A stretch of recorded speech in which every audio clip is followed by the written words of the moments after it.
Beach sand తవ్వకాల టెండర్లను Adani group కంపెనీకి కట్టబెట్టడానికి రంగం సిద్ధమైంది. దీనికి సంబంధించి గత వైసీపీ ప్రభుత్వం పిలిచిన టెండర్లను ఇప్పుడు కూటమి సర్కార్ ఖరారు చేసింది.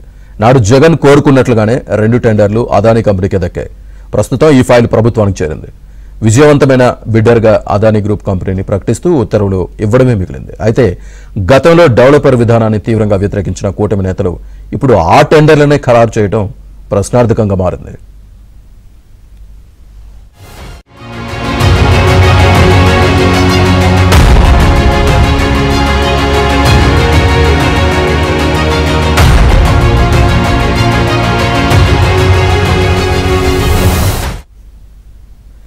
గత జగన్ ప్రభుత్వంలో చేపట్టిన అత్యంత వివాదాస్పద టెండర్లలో ఇదొకటి.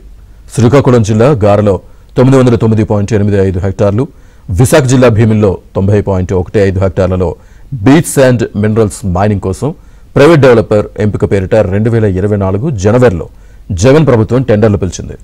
ఆ సమయంలో ఏపీ ఎండీసీ ఎండీ గనుల శాఖ డైరెక్టర్గా ఉన్న విజి వెంకటరెడ్డి ప్రభుత్వ పెద్దల సూచనల మేరకు టెండర్ డాక్యుమెంట్ తయారు చేశారు.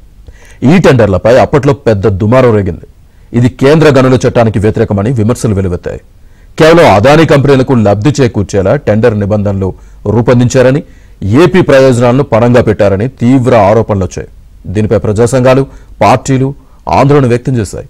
హైకోర్టులో కేసు కూడా దాఖలైంది.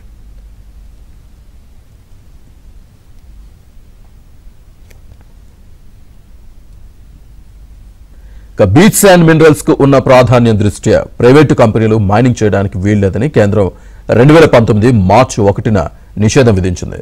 కేంద్ర రాష్ట్ర ప్రభుత్వ రంగ సంస్థలే తవ్వకాలు చేపట్టాలని తేల్చి చెప్పింది. ఈ మేరకు కేంద్ర అణు ఇంధన శక్తి విభాగం మార్గదర్శకాలు జారీ చేసింది. అయితే అదానీ కంపెనీకి లబ్ధి చేకూర్చాలన్న పెద్దల సూచనలతో డెవలపర్ అనే అంశాన్ని తెరపైకి తీసుకొచ్చారు.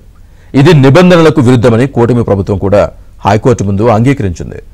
ఆ తర్వాత ఏం జరిగిందో తెలియదు కానీ టెండర్లను కొనసాగిస్తామని ప్రభుత్వం హైకోర్టులో పిటిషన్ వేసింది.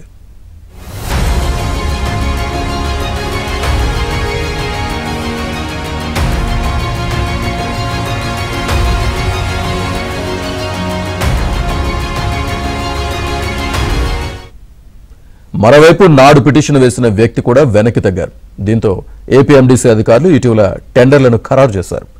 అదానీ గ్రూప్లకు చెందిన అల్లువియాల్ హెవీ మినరల్స్ ప్రైవేట్ లిమిటెడ్కు టెండర్ దక్కించుకుందని అధికారులు ప్రభుత్వానికి నివేదించారు. డెవలపర్ సంస్థ పేరిట అదానీ కంపెనీకి బీచ్ శాండ్ వ్యాపారంలో 92% వాటా, పర్యవేక్షణ బాధ్యతలు నిర్వహించే ఏపీఎండీసీకి 8% వాటా దక్కనున్నాయి. దీంతో రాష్ట్రంలో ఏ పార్టీ అధికారంలో ఉన్నా అదానీకి జరగాల్సిన మేలు ఆగదన్న అభిప్రాయం సర్వత్రా వ్యక్తమవుతోంది.